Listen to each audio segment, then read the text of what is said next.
Hello and welcome students in fifth lecture of electrostatic. तो देखिए आज हम इलेक्ट्रोस्टैटिक का फिफ्थ लेक्चर स्टार्ट कर रहे हैं और न्यूमेरिकल सीरीज जो है यानी कि पहले जो आपका न्यूमेरिकल सीरीज 1 है उसका ये हमारा सेकंड लेक्चर होगा, ठीक है ना। तो ओवरऑल इलेक्ट्रोस्टैटिक का फिफ्थ लेक्चर है, लेकिन न्यूमेरिकल्स जो हमने करने शुरू किया उसका सेकंड लेक्चर है, ठीक है। तो लास्ट क्लास में मैंने आपको जो बेसिक्स डिस्कस किए थे कि जब आप इलेक्ट्रोस्टैटिक्स की प्रॉब्लम सॉल्व करेंगे तो आपको ज़्यादातर वेक्टर्स के कुछ बेसिक इस्तेमाल करने पड़ेंगे। तो मैंने अपने पिछले लेक्चर में आपको उन बेसिक्स के बारे में बताया था और मुझे पूरी उम्मीद है कि आप लोगों ने वो लेक्चर देख लिया होगा। अगर किसी ने वो लेक्चर ना देखा हो तो प्लीज़ उस लेक्चर को दोबारा देख लें, वरना यहाँ समझने में प्रॉब्लम होगी, ठीक है। तो चलिए आज आगे स्टार्ट करते हैं। अभी ये सीरीज में 4 से 5 लेक्चर्स आएंगे टोटल, ठीक है, जो बेसिक न्यूमेरिकल सिखाए जाएंगे इलेक्ट्रिक फील्ड और इलेक्ट्रिक फोर्स यानी कि कूलॉम्स लॉ पर जो न्यूमेरिकल्स कराए जा रहे हैं। तो आज हम लोग सबसे पहले एक न्यूमेरिकल लेंगे, एक क्वेश्चन लेते हैं जहां पर हमें एक -q चार्ज दिया हुआ है और इससे एक +q चार्ज दिया हुआ है और इन दोनों के बीच में सेपरेशन जो दिया है 2d दिया हुआ है, ठीक है। बहुत सिंपल क्वेश्चन है ये भी, इनफैक्ट ये डेरिवेशन भी आपका, पर हम इसको क्वेश्चन की तरह कर रहे हैं। देखिए अब इसके परपेंडिकुलर बाइसेक्टर पर, ठीक है, यानी कि ये डिस्टेंस भी d हो गया, ये भी d हो गया, x डिस्टेंस पर, ठीक है, इसके परपेंडिकुलर बाइसेक्टर पर x डिस्टेंस पर एक पॉइंट है P। इस पॉइंट P पर आपको इन दोनों चार्जेस के कारण इलेक्ट्रिक फील्ड बताना है, ठीक है।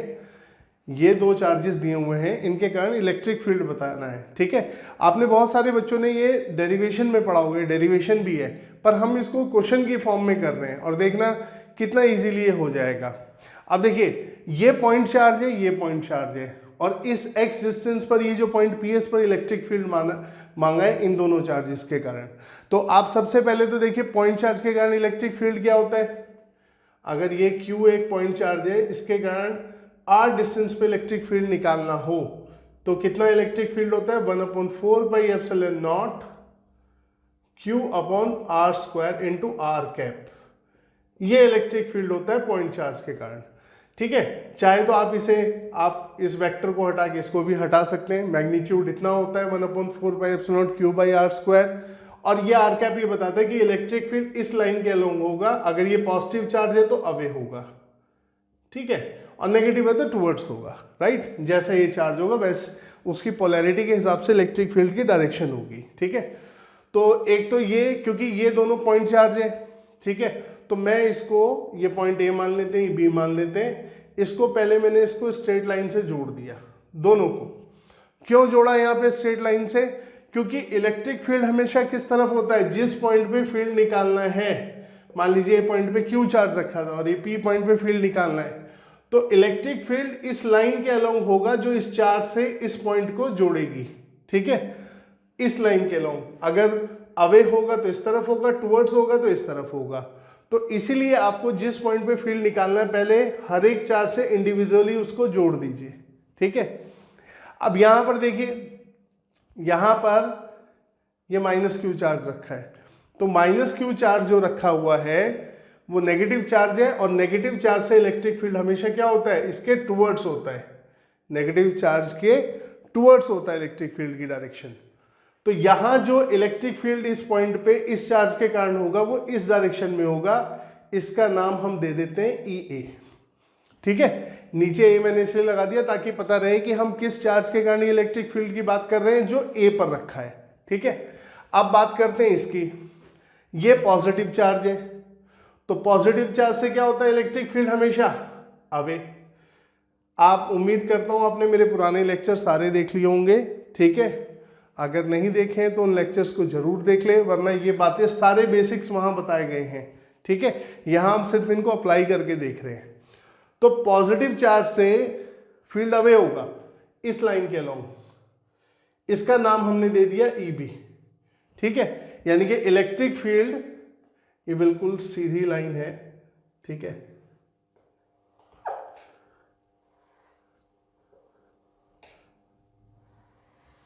इस तरफ, ठीक है। तो electric field due to charge plus Q which is placed at B, ठीक है, at point P is EB. तो इसके कारण जो इलेक्ट्रिक फील्ड होगा इस पॉइंट पर वो ईबी होगा, which will be away from this charge because this is the positive charge. तो electric field always away from positive charge and towards the negative charge. तो ये कॉन्सेप्ट लग गया। अब देखो आपने ये लाइन को क्यों जोड़ा, ये इस बेसिक से पता लगा। अगर आपका ये बेसिक वेक्टोरियली सही से क्लियर है तो आप हमेशा जब भी फील्ड या फोर्स निकालते हैं पहले लाइन से जोड़ देते हैं, ठीक है। ये लाइनें क्यों जोड़ी है पता लग गया, पी ए और पी बी क्यों जोड़ी गई है, ठीक है, क्योंकि इलेक्ट्रिक फील्ड हमेशा किस तरफ होता है, electric field due to a point charge always, ठीक है, along the line joining the charge and the point where field is required। इनको जोड़ने वाली लाइन के along होगा, चाहे बाहर हो चाहे अंदर हो। दूसरी बात कि ये नेगेटिव चार्ज है तो नेगेटिव चार्ज के इलेक्ट्रिक फील्ड क्या होता है, टुवर्ड्स होता है, और पॉजिटिव चार्ज से क्या होता है, हमेशा अवे होता है, ठीक है। तो ये बेसिक हमें यहां से पता लग गया, राइट। तो ये सब आपने सीखा हुआ है, इसी को आप अप्लाई कर रहे हैं बस यहां पर, ठीक है। चलिए अब देखें यहां पर, अब यहां पर हम देख सकते हैं कि यहां दो चार्जेस के कारण इस पॉइंट पे फील्ड निकालना है, ठीक है। तो मैंने आपको बताया था principal of superposition. Principal of superposition क्या कहता है कि अगर एक से ज्यादा चार्ज के कारण फील्ड निकालना हो या फोर्स निकालना हो तो प्रिंसिपल ऑफ सुपरपोजिशन लगाना पड़ता है, जो सिंपली ये कहता है कि इस पॉइंट पर जो नेट इलेक्ट्रिक फील्ड होगा वो इन दोनों इलेक्ट्रिक फील्ड के वेक्टर सम के इक्वल होगा। यानी कि मान लो कि इस पॉइंट पर P पॉइंट पर A के कारण इलेक्ट्रिक फील्ड है EA और B के कारण है EB, तो इनके वेक्टर सम के इक्वल होगा, ठीक है, ये EA प्लस EB। तो अब लगेगा प्रिंसिपल ऑफ सुपरपोजिशन, जो ये कहता है इन दोनों को वेक्टोरियली क्या कर दीजिए, ऐड कर दीजिए। और इससे पिछले लेक्चर में,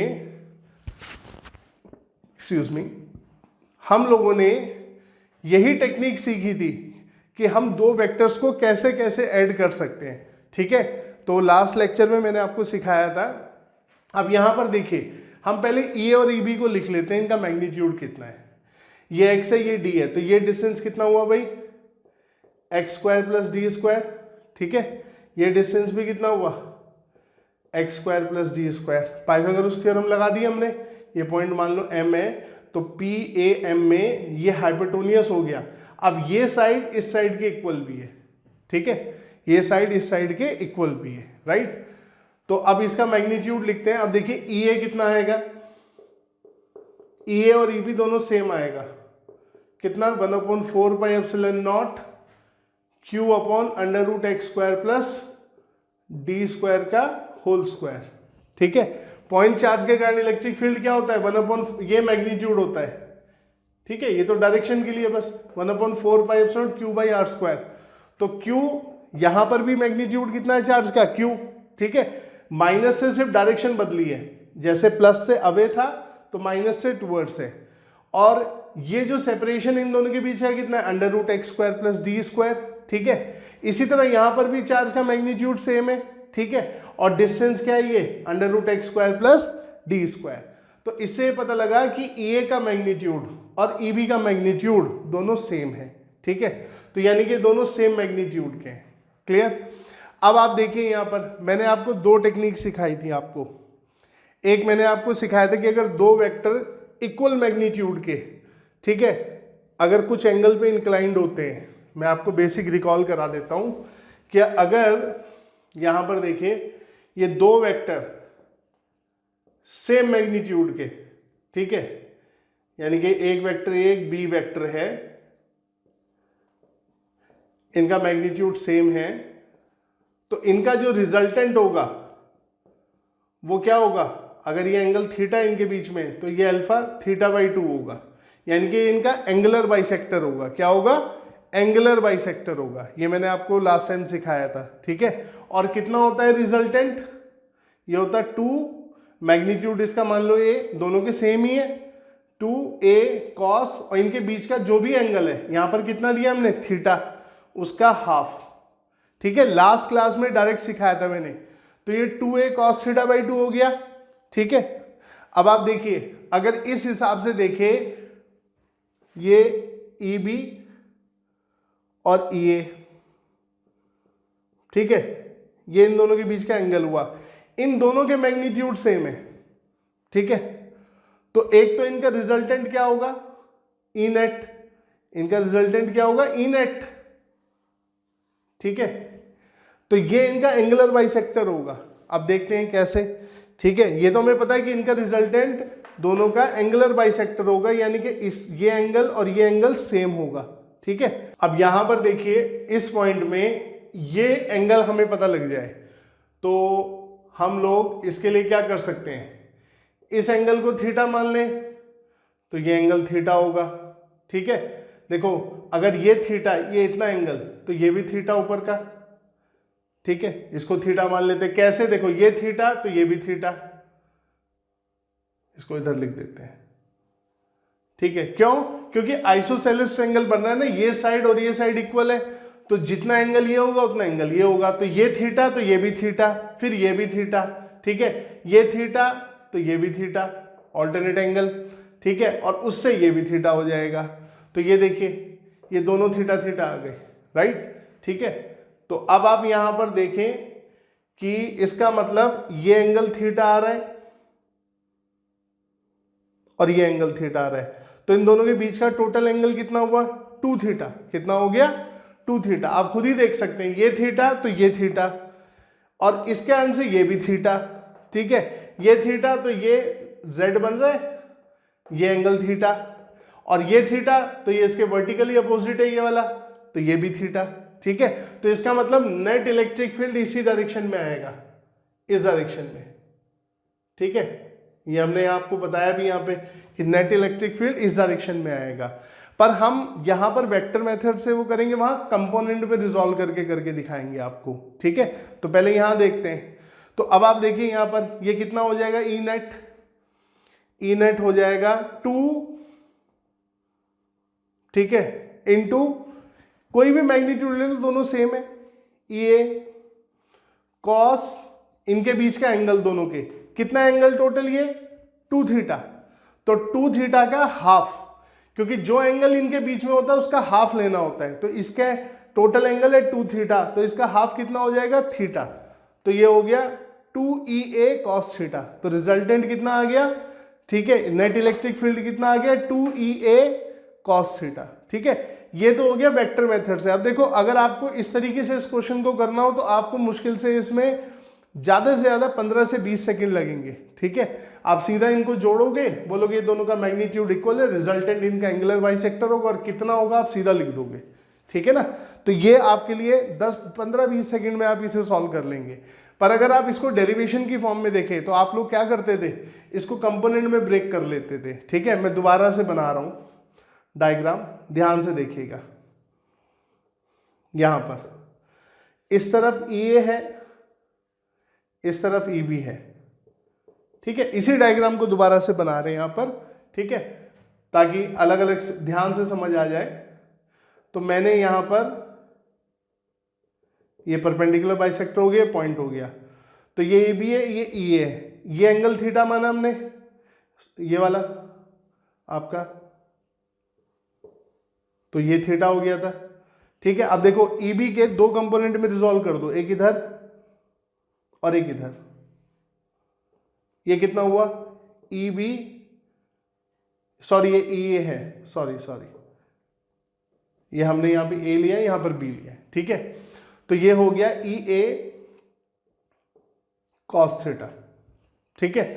इसका कंपोनेंट इस तरफ क्या हो गया, EA cos थीटा, ठीक है, और इस तरफ क्या हो गया, EA sin थीटा, ठीक है। इसको हमने 2 कंपोनेंट में रिजॉल्व किया, एक इस डायरेक्शन में, एक इस डायरेक्शन। मैंने बताया ना म्यूचुअली दो, किसी वेक्टर ऑफ फिजिकल क्वांटिटी को 2 म्यूचुअली परपेंडिकुलर कंपोनेंट में ब्रेक किया जा सकता है, तो यहां पे कर दिया मैंने। और करना कब चाहिए, जब कोई कंपोनेंट कट रहा हो, तो उससे आसानी हो जाती है, या इक्वेट करना हो आपको, ठीक है। बच्चे भी पूछते हैं कि क्यों करें और कब करें, तो अगर आपको ऐसे लग रहा है, जैसे यहाँ साफ साफ लग रहा है ये नीचे ऊपर, इसका एक कंपोनेंट इधर आ सकता है, इसका इधर आ सकता है, तो कैंसिल हो सकते हैं। ऐसे ये थीटा था तो ये भी थीटा, अभी बताया मैंने रीजन। तो ये इधर इसका कंपोनेंट कितना आ गया, EB cos थीटा, ठीक है। अब देखो इसका एक कंपोनेंट EA cos थीटा हो गया, इसका एक कंपोनेंट EB cos थीटा, इसका दूसरा कंपोनेंट कहाँ आ गया, ऊपर, कितना ई बी साइन थीटा, ठीक है, ये आपका ई बी साइन थीटा हो गया। अब ये एक दूसरे को क्या करेंगे, कैंसिल। क्यों कर रहे हैं कैंसिल, ई बी और ये तो सेम है, ये दोनों तो सेम है, तो ये भी ये साइन थीटा, ये भी ये साइन थीटा, तो इक्वल एंड अपोजिट कैंसिल। तो इसके कारण इधर आ गया ई बी कॉस थीटा, इसके कारण इधर आ गया ई ए कॉस थीटा, वर्टिकल कंपोनेंट दोनों के क्या हो गए, कैंसिल। तो नेट इलेक्ट्रिक फील्ड इन दोनों का सम हुआ, ठीक है, कितना हुआ वो, ई नेट हुआ 2EA cos थीटा, ठीक है। EA और EB सेम है ना, तो EB cos थीटा को आप EA cos थीटा लिख सकते हो, तो जोड़ दो तो कितना आएगा 2EA cos थीटा, यहां पर कितना आया था 2EA cos थीटा, ठीक है। तो जब आपको इस तरह की चीजें आपको कंपटीशन में करनी होती है तो आप इस तरीके से कर देते हैं, अगर आपके स्कूल के एग्जाम्स या बोर्ड्स में है तो इस तरीके से कर सकते हैं आप, ठीक है ना। तो अप्रोच सारी आनी चाहिए, फिर आपको जो आसान लगे, जिसमें आप कंफर्टेबल हो, ठीक है, उस अप्रोच के साथ जाइए हमेशा। अब इनकी वैल्यू डाल दीजिए, 2 ये रहा 1/4 pi epsilon not Q upon X square plus D square under root से, ठीक है, स्क्वायर से खत्म हो गया, और कॉस थीटा की वैल्यू इसकी, तो कॉस थीटा देखो यहां पे ये बेस हो गया MA, ये बेस और ये हाइपोटेन्यूस, ठीक है, तो कितना हो गया D, ठीक है। यहां पर जब हम बात करेंगे इसकी तो आप देखिए ये कितना हो जाएगा D, और ये कितना हो जाएगा आपका hypotenuse under root X square plus D square, ठीक है। तो कितना आ गया ये आपका आ जाएगा 1/4 pi epsilon not 2QD x square plus D square की पावर 3/2, ठीक है। और किस डायरेक्शन में ये देखो, BA अलोंग BA के पैरेलल है, ऐसे B से A की तरफ, इस तरफ, ठीक है। इसे आप बोलते हो electric field at equatorial position. तो ये आपका combination equal and opposite charge का आगे डाइपोल कहलाएगा, लेकिन डाइपोल अलग से पढ़ाया जाएगा पूरा। तो ये डाइपोल ही है वैसे, इलेक्ट्रिक डाइपोल क्या होता है, इक्वल एंड अपोजिट चार्जेस का जब कुछ सेपरेशन हो उनके बीच में, उस कॉम्बिनेशन को हम डाइपोल बोलते हैं। तो ये डाइपोल के इक्वेटोरियल पॉइंट पे फील्ड निकालने का डेरिवेशन भी है ये, ठीक है। पर हमने यहाँ इसको क्वेश्चन की तरह किया, आपका मेन काम है जो समझना है कि भाई आप इसको क्यों जोड़ रहे हैं। जैसे बच्चे कहते हैं ना, हमने स्टेप्स याद कर लिए, इसको रिजॉल्व करना है, ये करना है, कुछ याद करने की जरूरत नहीं है। पॉइंट चार्ज है, इनके कारण फील्ड निकालने के लिए पहले स्ट्रेट लाइन से जोड़ना पड़ेगा, फिर डायरेक्शन देखी फील्ड की, एक पॉइंट पर एक से ज्यादा चार्ज के कारण फील्ड निकाल रहे हो, एक से ज्यादा पॉइंट चार्ज है, तो प्रिंसिपल ऑफ सुपरपोजिशन लगेगा, जो ये कहता है कि भाई इनके जो अलग अलग इलेक्ट्रिक फील्ड है इनको वेक्टोरियली ऐड कर दो। तो वेक्टोरियली ऐड करने के तरीके कई हैं, आप सिंपल इनको कंपोनेंट में रिजॉल्व कर दीजिए, ऐसे सॉल्व कर लीजिए, या डायरेक्ट वेक्टर का जो तरीका होता है under root a square plus b square plus 2ab cos theta वो लगा दीजिए। उसी में हमने एक डेरिवेशन किया हुआ है, यानी कि एक फॉर्मूले को हमने याद रखा हुआ है कि अगर दो वेक्टर थीटा एंगल पर इंक्लाइंड हो और उनके मैग्नीट्यूड सेम हो, तो उन वेक्टर का हमेशा रिजल्टेंट जो आता है वो एंगुलर बाइसेक्टर होता है, और कितना होता है 2a cos theta by 2, a जहां पर मैग्नीट्यूड है। तो जो मैंने लास्ट क्लास में सिखाया था उसी का इस्तेमाल करके मैंने आप लोगों को दिखाया है कि देखिए ये कितना आसान पड़ेगा, ठीक है, बिल्कुल भी डिफिकल्ट नहीं होगा आपके लिए, राइट। चलिए इसका स्क्रीनशॉट ले लीजिए, फिर और क्वेश्चंस करते हैं। चलिए अब कुछ ऐसे ही क्वेश्चंस और देखते हैं इस तरह के, जहां पर प्रिंसिपल ऑफ सुपरपोजिशन लगता है, और इतने आसान है ना ये क्वेश्चन, बहुत ही इजी, बस आप बेसिक समझते आइए। मान लीजिए एक इक्विलेटरल ट्रायंगल के वर्टिसेस पर ये Q प्लस Q, जब तक मैं माइनस नहीं दूंगा माइनस नहीं लेंगे, ये चार्जेस रखे हुए हैं, ठीक है, plus Q plus Q plus Q, ठीक है, ये साइड का डिस्टेंस x, ये x, ये x, ठीक है, ये A हो गया, ये पॉइंट B हो गया, ये C हो गया। अब आपको इस पॉइंट पर, ठीक है, जो चार्ज रखा हुआ है Q, इन दोनों के कारण इलेक्ट्रिक फील्ड इलेक्ट्रिक फोर्स निकालना है, ठीक है, कि ये कितना फोर्स एक्सपीरियंस करेगा नेट इन दोनों के कारण, राइट।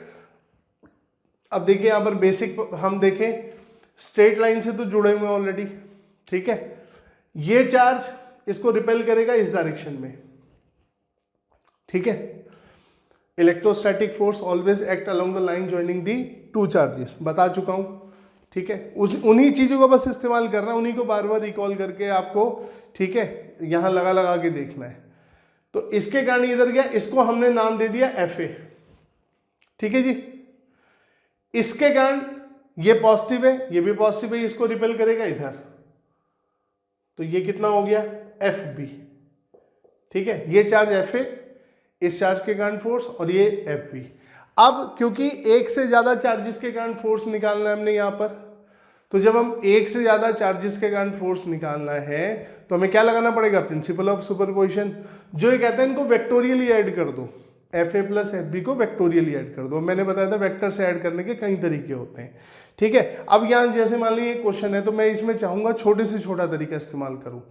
तो अब पहली बात तो देखो Fa और Fb का मैग्नीट्यूड कितना है, दोनों का सेम। क्यों?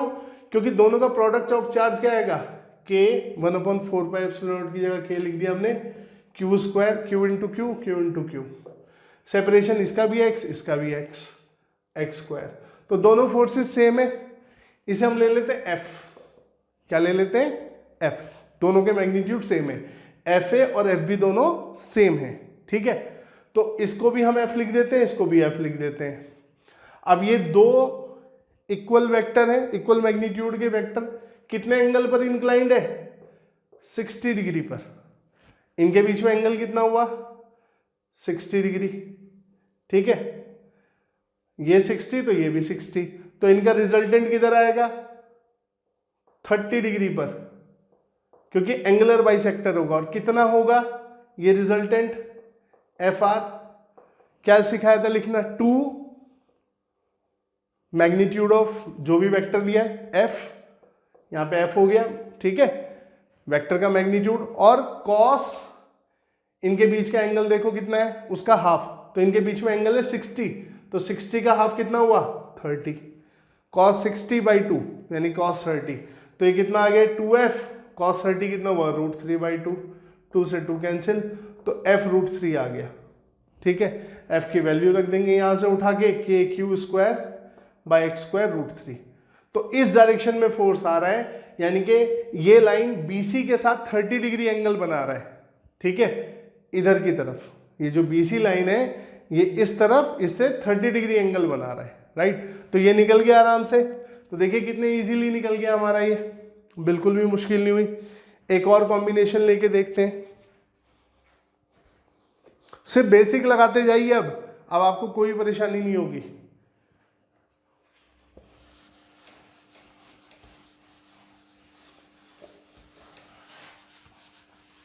आपने क्वेश्चंस, तो मैंने पहले भी कहा कि क्वेश्चंस तो बदले जा सकते हैं, क्वेश्चन किसी भी टाइप का आ जाए, बेसिक तो नहीं बदला जा सकता। मैं आपको बेसिक की प्रैक्टिस करा रहा हूं, हो सकता है आपने क्वेश्चन लगाए भी हो पहले, पर मेरा कहने का मतलब है कि हर बार अपने आप को एक डिसिप्लिन में डालना कि हमको इनको लाइन से क्यों जोड़ना है, क्योंकि बेसिक ही कहता है। यहाँ पे एक से ज़्यादा चार्ज है तो प्रिंसिपल ऑफ सुपरपोजिशन लगाना पड़ेगा। तो हम बेसिक प्रैक्टिस कर रहे हैं। मैंने डे 1 कहा था कि थोड़ा सा साइकोलॉजी अपनी चेंज करने से आपको न्यूमेरिकल में प्रॉब्लम आनी बंद हो जाएगी। जब आप एक क्वेश्चन में घुस जाते हैं तो आप एक सिर्फ क्वेश्चन को सोचते हैं तो दिक्कत होती है। आप ये समझिए क्वेश्चन जिसने भी फ्रेम किया होगा उसने कोई कॉन्सेप्ट इस्तेमाल किया है, और कॉन्सेप्ट अगर मुझे सारे आते हैं, मेरे क्लियर हैं, तो ये प्रॉब्लम मुझसे अटकनी नहीं चाहिए। That will give you extra confidence, ठीक है, to attempt that problem properly. तो इस चीज की प्रैक्टिस करनी है। It's just about to change your psychology little bit, बस।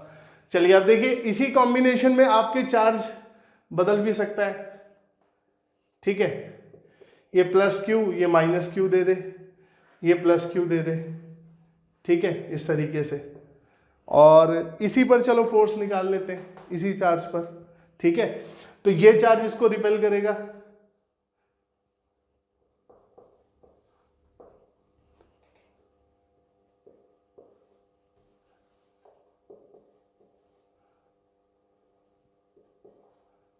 ठीक है।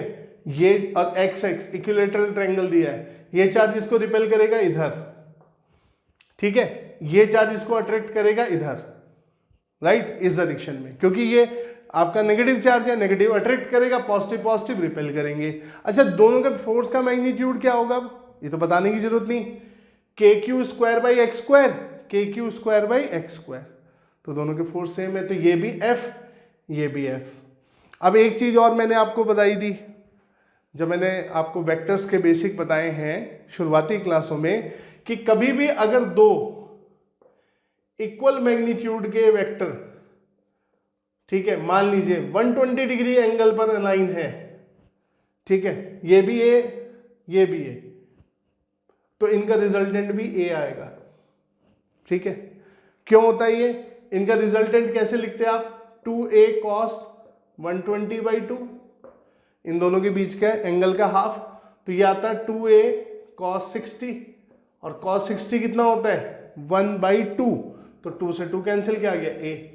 तो ये ध्यान रखना है, जब इक्वल मैग्नीट्यूड के वेक्टर 120 डिग्री एंगल पर, 120 डिग्री एंगल पर, ठीक है, इंक्लाइन मतलब इनके बीच का एंगल 120 डिग्री है, तो इनका रिजल्टेंट उनके मैग्नीट्यूड के बराबर ही आता है, ठीक है।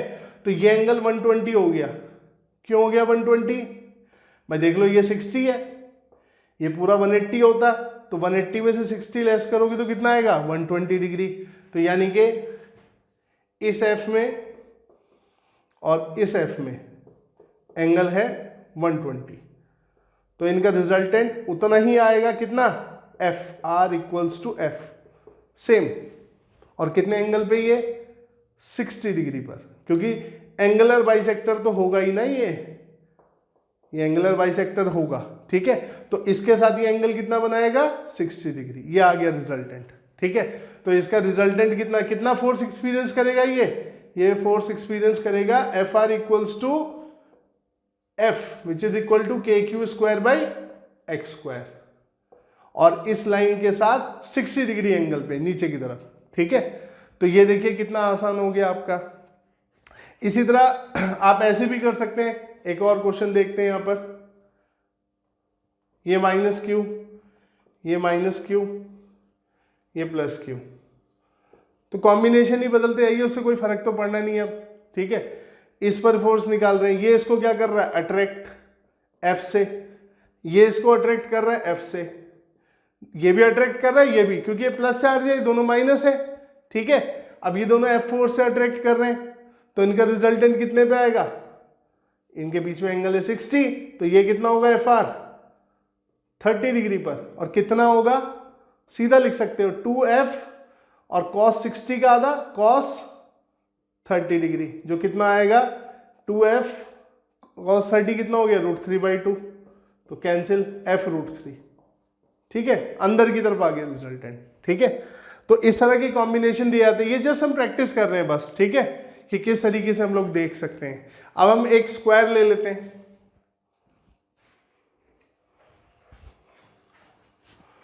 अभी तक दो चार्ज से एक चार्ज पे फोर्स निकाल रहे थे, अब 3 चार्ज से एक चार्ज पर फोर्स निकालते हैं, ठीक है।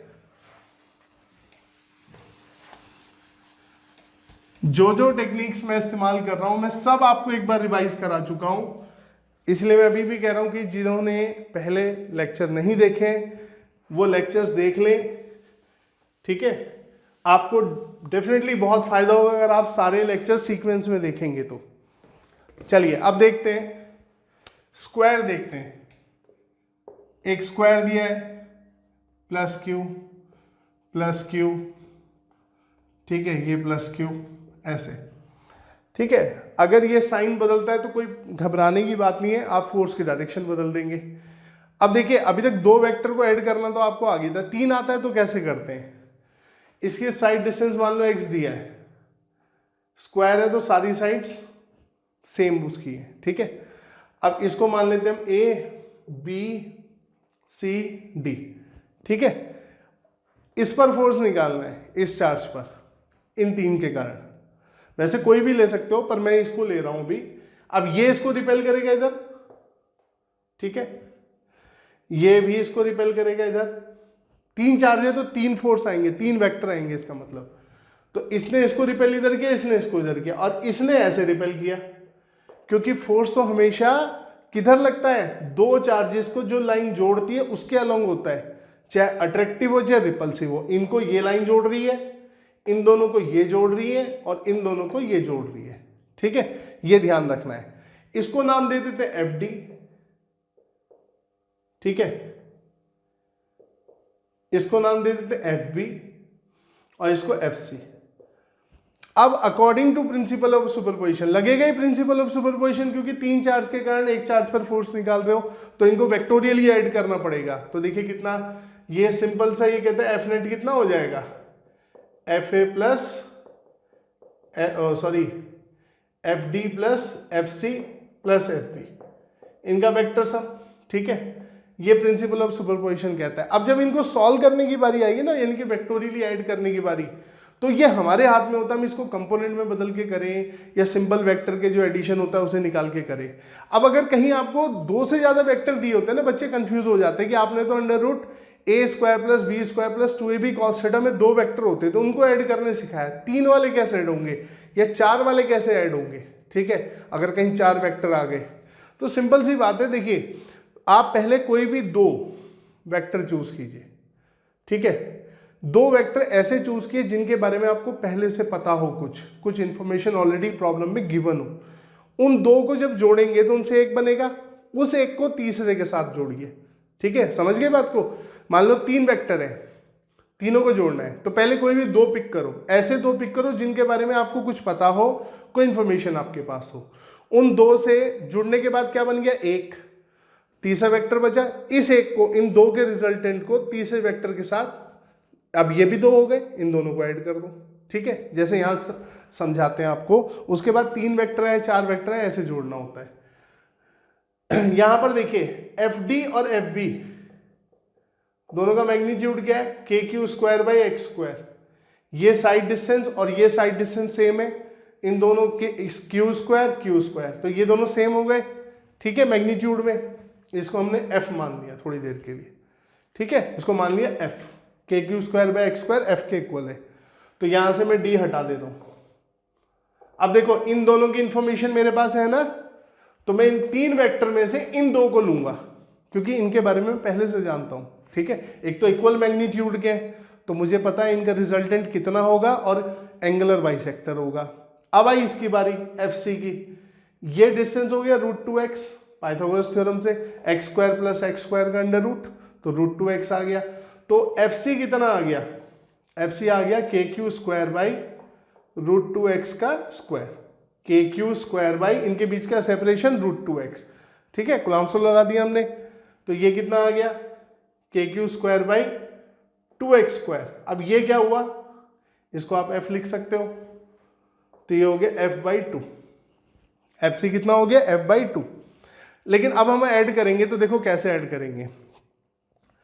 इन दोनों का रिजल्टेंट, इन दो को लेंगे पहले, वो 45 डिग्री पे होगा और आपको पता है ये एंगल भी कितना है, 45 डिग्री। ठीक है, और ये एंगल भी कितना हो गया फिर 45, ये भी 45।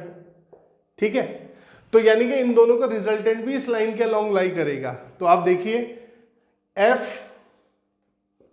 और F, इन दोनों का रिजल्टेंट ये 45 डिग्री पे हुआ, इसे F1 बोल देते हैं हम।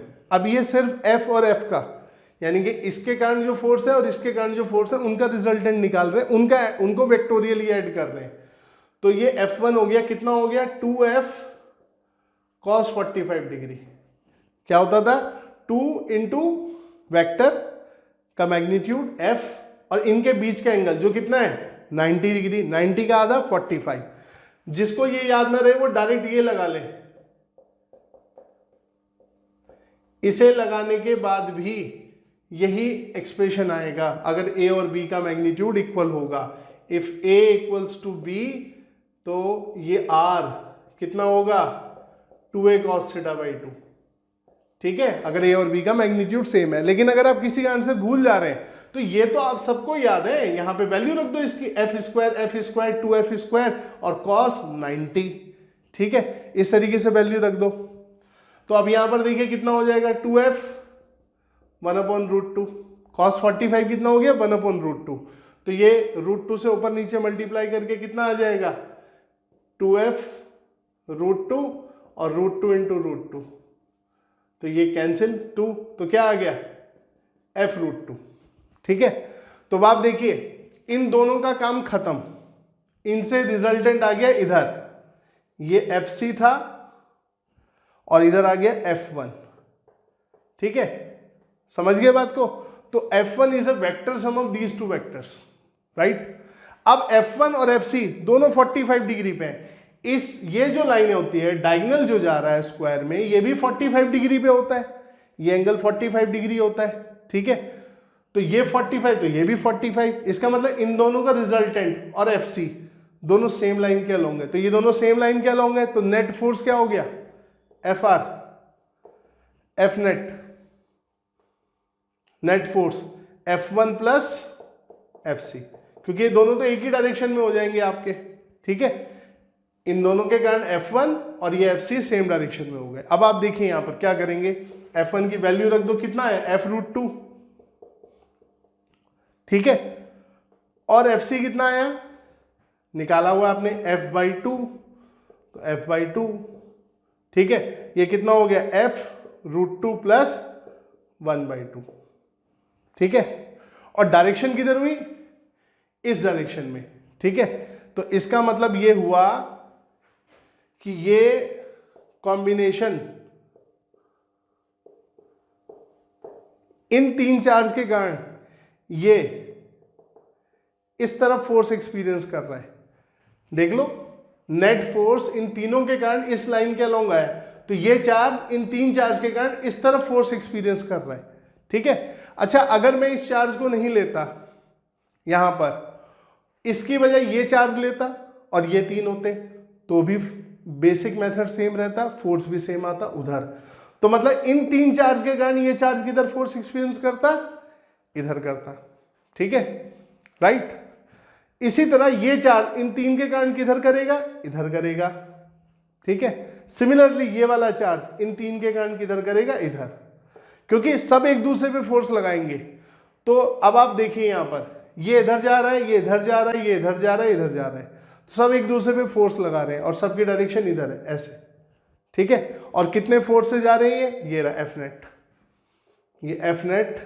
ठीक है, कितना हो गया F, इसकी वैल्यू रख दीजिए KQ²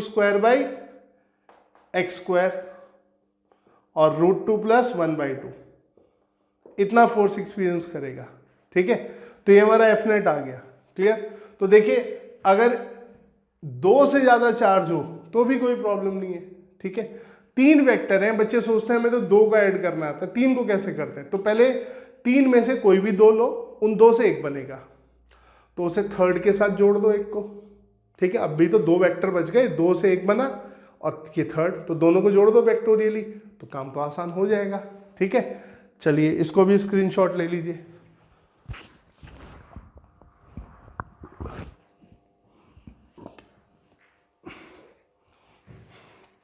अब इसी क्वेश्चन में मान लीजिए सेम प्रॉब्लम है, वो ये चाहता है ये पूरा सिस्टम इक्विलिब्रियम में रहे। अभी तो देख रहे हो, अभी इस पर इधर फोर्स लग रहा है, इस पर इधर लग रहा है, इस पर इधर लग रहा है, इस पर इधर लग रहा है। ये चाहता है इसी कंडीशन में ये सिस्टम पूरा इक्विलिब्रियम में रहे, ना इस पर कोई फोर्स लगे, ना इस पर लगे, ना इस पर लगे, ना इस पर लगे। अब सवाल है बात सोचने की, ऐसा कैसे हो जाएगा। ये तो तभी हो सकता है जब इस फोर्स को कोई काउंटर करे, कोई रोके, इस फोर्स को भी रोके, इसको भी रोके, इसको भी रोके। ठीक है, तो अब कैसे रोके, एक ही साथ रोकना है उसको और सबको रोकना है। ठीक है, तो इसके लिए अभी समझते हैं, ये पहले एक बार देख लीजिए, इसका इस्तेमाल होगा।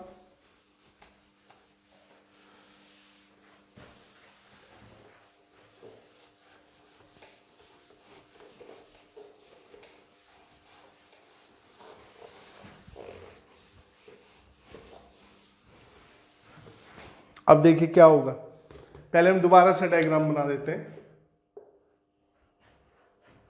ये प्लस क्यू, ये प्लस क्यू, ये प्लस क्यू और ये प्लस क्यू। अब ये इधर फोर्स एक्सपीरियंस कर रहा है, ये इधर कर रहा है, ये इधर कर रहा है और ये इधर कर रहा है। ठीक है ना, सब इस तरीके से कर रहे हैं। अब इनको एक साथ रोकना है। अब एक साथ क्या करें, कैसे रोके, तो एक काम कर सकते हैं कि हम इस पर कोई फोर्स लगा दें इसके अपोजिट डायरेक्शन में। इस पर भी लगा दे, इस पर भी लगा दे और इस पर भी लगा दे। और लगाना भी ऐसा है कि पूरा सिस्टम इक्विलिब्रियम में होना चाहिए, यानी कि ना तो वो खुद को ही फोर्स एक्सपीरियंस करे, लो फोर्स लगाने वाला है, ठीक है, और ना ये लोग करें। तो ऐसी जगह ऐसे काम करने के लिए पहले तो मुझे एक सिमेट्रिकल पॉइंट चाहिए डायग्राम में। ये सिमेट्रिकल पॉइंट याद रखना, हर डायग्राम में जो भी होते हैं सिमेट्रिकल, उनमें एक सिमेट्रिकल पॉइंट होता है जहां जो सबसे इक्वी डिस्टेंस होगा। जैसे यहां पर देखो, इसके स्क्वायर में जो डायगोनल जहां इंटरसेक्ट करते हैं ये पॉइंट, इस पॉइंट पर अगर मैं एक चार्ज रख दूं Q, तो इसका डिस्टेंस इससे कितना है? अब जो स्क्वायर होता है उसमें डायगोनल जो होते हैं एक दूसरे को क्या करते हैं? बाइसेक्ट करते हैं। क्या करते हैं? बाइसेक्ट करते हैं। तो इसका मतलब ये पूरा होता था, ये x है तो ये √2x, तो ये डिस्टेंस कितना हुआ? √2x/2। ये भी कितना हुआ? √2x/2। तो ये और ये बराबर है, सेम ये हो गया √2x/2 √2x/2, ठीक है। तो डायगोनल एक दूसरे को क्या करते हैं? बाइसेक्ट करते हैं। तो बाइसेक्ट करने से क्या है? डिस्टेंस बराबर हो गया सबसे, ठीक है। ये और ये सेम डिस्टेंस है। तो अब देखो, जो फोर्स ये इस पे लगाएगा ये इस पर भी लगाएगा, ये इस पर भी लगाएगा, ये इस पर भी लगाएगा। तो आप ये मत सोचिए कि 4 चार्ज चाहिए मुझे इनको रोकने के लिए, नहीं, मुझे एक ही चार्ज से मेरा काम चल जाएगा अगर मैं उसको इसके सिमेट्रिकल सेंटर पे रख दूं। अब सवाल आता है चार्ज की पोलैरिटी क्या हो? क्लियर सी बात है, ये फोर्स अबे लग रहा है, अगर मैं इसे पॉजिटिव चार्ज लेता हूं तो ये इसको रिपेल करेगा, तो ये तो और भागेगा इधर, और मुझे इसे रोकना है, ठीक है, मुझे इसको रोकना है। तो रोकने के लिए क्या करूं? इसको मैं -Q लूंगा। क्या लूंगा? -Q, यानी कि Q का पहले तो साइन क्या होगा? नेगेटिव, ठीक है, माइनस। तो Q नेगेटिव चार्ज लूंगा। नेगेटिव चार्ज क्या करेगा? इसको अट्रैक्ट करेगा इधर। अब देखो, इसको भी अट्रैक्ट करेगा और इसको भी अट्रैक्ट करेगा और इसको भी करेगा। क्लियर? अब ये कंडीशन है, पूरा सिस्टम इक्विलिब्रियम में रहना चाहिए। तो ये 4 चार्ज तो इक्विलिब्रियम में आ गए, ठीक है, क्योंकि मैं इसका मैग्नीट्यूड ही उतना लूंगा कि ये इस फोर्स को काउंटर कर सके, ठीक है। अब देखिए यहां पर ये फोर्स कितना था, अभी निकाला हमने इस तरफ, ये कितना फोर्स था? ये फोर्स था F नेट, कितना था ये? KQ²/x², ठीक है, √2 + 1/2, इतना फोर्स था ये, ठीक है। तो ये इस पे कितना फोर्स एक्सर्ट करेगा? ये डिस्टेंस हो गया यहां से यहां तक, ये C मान लेते हैं, इसे ABCD, इसको सॉरी O मान लेते हैं। तो अब देखिए ये डिस्टेंस कितना है? √2x/2, ठीक है, √2x का हाफ। तो अब चलिए इसका फोर्स निकालते हैं, ठीक है, इसे बोल देते हैं F'। तो F' कितना हो गया? Q × q, ठीक है, और इनका सेपरेशन हुआ √2x/2 का होल स्क्वायर, ठीक है, इन दोनों के बीच का डिस्टेंस। और ये आपका कितना आ गया? Q × q, तो ये आ गया 2x²/4, इससे ये कैंसिल। तो F' कितना आ गया? ये आ गया 2K Q × q/x², ठीक है, ये F' आ गया। अब देखिए ये इक्विलिब्रियम में होगा कब? जब ये F नेट और ये वाला फोर्स इधर की तरफ, ठीक है, ये F', ये दोनों, ये F नेट का मतलब है इन तीन के कारण है मेरा। इसको F नेट की बजाय कुछ और बोल दो, F2 बोल देते हैं, ठीक है, F2।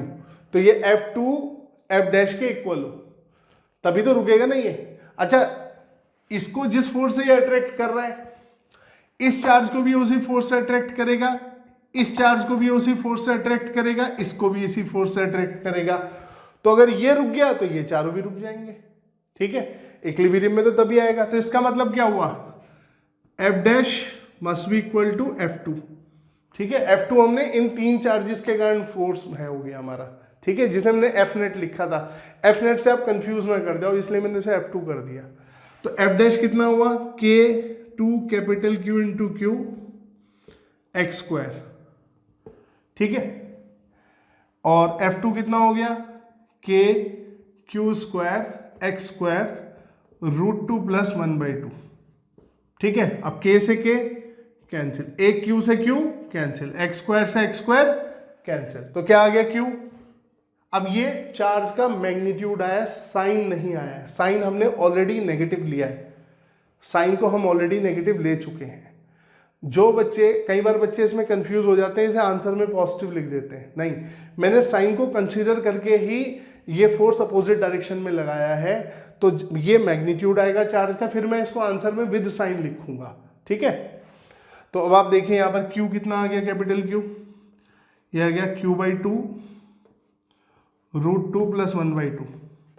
ये तो मेरा आंसर क्या हो गया, capital Q is minus Q/2 √2 plus 1/2। ये इतना चार्ज सेंटर पे रख दीजिए। अब यहां पे इक्विलिब्रियम का मतलब बेटा ये है, ये चारों चार्ज तो कोई फोर्स एक्सपीरियंस करेंगे नहीं, इसको भी कोई फोर्स एक्सपीरियंस नहीं करना है, पूरा सिस्टम तभी इक्विलिब्रियम में होगा। और ये क्यों नहीं करेगा, ये भी देख ले। देखिए, plus Q plus Q plus Q plus Q, ये माइनस Q। अब देखो, ये इसको अट्रैक्ट करेगा इधर, ये चार्ज इसको अट्रैक्ट करेगा इस तरफ, तो ये दोनों के बीच का सेपरेशन सेम है, ये डिस्टेंस और ये डिस्टेंस सेम है, और इन दोनों का प्रोडक्ट क्या है, Q capital Q, Q capital Q, तो ये एक दूसरे को क्या करेंगे, कैंसिल। इसी तरह ये चार्ज भी इसको अट्रैक्ट करेगा, ये वाला, और ये वाला चार्ज भी इसको अट्रैक्ट करेगा, तो ये दोनों भी क्या हुए, कैंसिल। तो यानी कि नेट फोर्स ये कितना एक्सपीरियंस कर रहा है, 0। तो मतलब पूरा सिस्टम किसमें, इक्विलिब्रियम में। ठीक है, तो एक गलती यहां पर मैंने अक्सर देखा है, बच्चे जल्दबाजी में कर जाते हैं, आंसर को प्लस में दे जाते हैं, जबकि हमने यहां माइनस में लिया है। ठीक है, अगर आप इस गलती से बचना चाहते हैं तो आप एक काम कर सकते हैं, मान लिया आपने इसका कोई साइन नहीं माना, वैसे तो समझ आ जाएगा नेगेटिव होना चाहिए, आपने Q लिख लिया सपोज सीधा, तो आप इस पर नेट फोर्स 0 कर दीजिए ऐसे लिख के। अगर आपने साइन नहीं लिया है -Q, तो देखो आप इसे लिखोगे F2 प्लस F', इनका सम 0, यानी कि ये चार्ज जितना फोर्स एक्सपीरियंस कर रहा है वो नेट फोर्स 0 के इक्वल है। ठीक है, ये जब आप करते हो ना ऐसे इक्वेट, ये बहुत माइनर सी बात है पर बच्चे यहां गलती कर देते हैं। ये आप कब करा, जब आपको साइन पता था, आपने साइन मान लिया, इसलिए आप अपने फाइनल साइन आंसर में ये मैग्नीट्यूड आता है, पोलैरिटी हमें लिखनी पड़ती है अलग से, तो आंसर आया -Q/2 √2 प्लस 1/2। लेकिन अगर आप इसे माइनस नहीं लेना चाहते, आप चाहते हैं आंसर में सीधा माइनस आ जाए, तो F2 plus F' equal to 0 कर देना, कि ये चार्ज जितना फोर्स एक्सपीरियंस कर रहा है वो इसका सम 0 है, फिर इनकी वैल्यू डाल देना ऐसे। ठीक है, F2 कितना हो जाएगा F2 हो जाएगा KQ² और x² √2 प्लस 1/2, और प्लस ये हो जाए K capital Q into small q, और 2 ऊपर और नीचे x² 0। तो जब आप इसे सॉल्व करोगे ना, अब देखो Q माइनस में आ जाएगा अपने आप, ये सॉल्व करके देखना, √2 प्लस 1/2, तो ये देखो विद साइन आंसर आ रहा है, आंसर विद साइन आ रहा है। तो ये बातें ध्यान रखा कीजिए आप, ठीक है, कि आपने साइन कंसीडर करना नहीं करना। अगर आपने यहाँ बिना साइन के आंसर दे दिया तो गलत होगा, और ऑप्शन में ये भी मिलता है। ठीक है, ये पहले कंपटीशन में आ चुका है। अब तो ये देखिए, मैंने अभी बहुत इजी प्रॉब्लम ली है। इजी प्रॉब्लम का मतलब है कि हम बेसिक को हर छोटी छोटी चीज में लगा के देखें। ठीक है, आप एकदम से ऊपर जाने की कोशिश करेंगे तो हो सकता है आप कुछ मिस कर जाए, और आप बाद में हो सकता है वो अफोर्ड ना कर पाए, वो गलती या सिली कोई एरर आपसे ऐसे हो जाते हैं जो हम बीच में पॉइंट्स मिस कर जाते हैं। इसलिए एक सीक्वेंस से प्रॉब्लम लगाने में हमेशा बेनिफिट मिलता है। ठीक है ना, तो ये आपकी प्रॉब्लम हो गई इजी बिल्कुल एकदम। तो चलिए इस क्लास में हम लोग यहीं पर खत्म करेंगे। नेक्स्ट क्लास में मैं आपको कुछ इसमें जो मैकेनिक्स के क्वेश्चन होते हैं, जहां पर चार्जेस को स्ट्रिंग से लटका दिया जाता है, वहां टेंशन पूछता है, टाइम पीरियड, इस तरह के क्वेश्चन पिक करेंगे नेक्स्ट लेक्चर में। ठीक है ना, ये न्यूमेरिकल सीरीज बहुत ध्यान से रखिए, यहाँ पे बिल्कुल 0 से लेके धीरे धीरे धीरे धीरे लेवल राइज करता रहेगा न्यूमेरिकल का। और जो क्वेश्चंस हमने पहले दिन बिल्कुल आसानी से किए थे, सेम हम लास्ट डे भी उतनी ही आसानी से क्वेश्चन करेंगे। ठीक है, क्योंकि एक सीक्वेंस से जब आप चलेंगे ना, आपको बहुत बेनिफिट होगा। ठीक है, तो फिर नेक्स्ट लेक्चर जल्दी आएगा इसका, तो आप इसको करिए। ठीक है, ध्यान से चलिए, थैंक यू।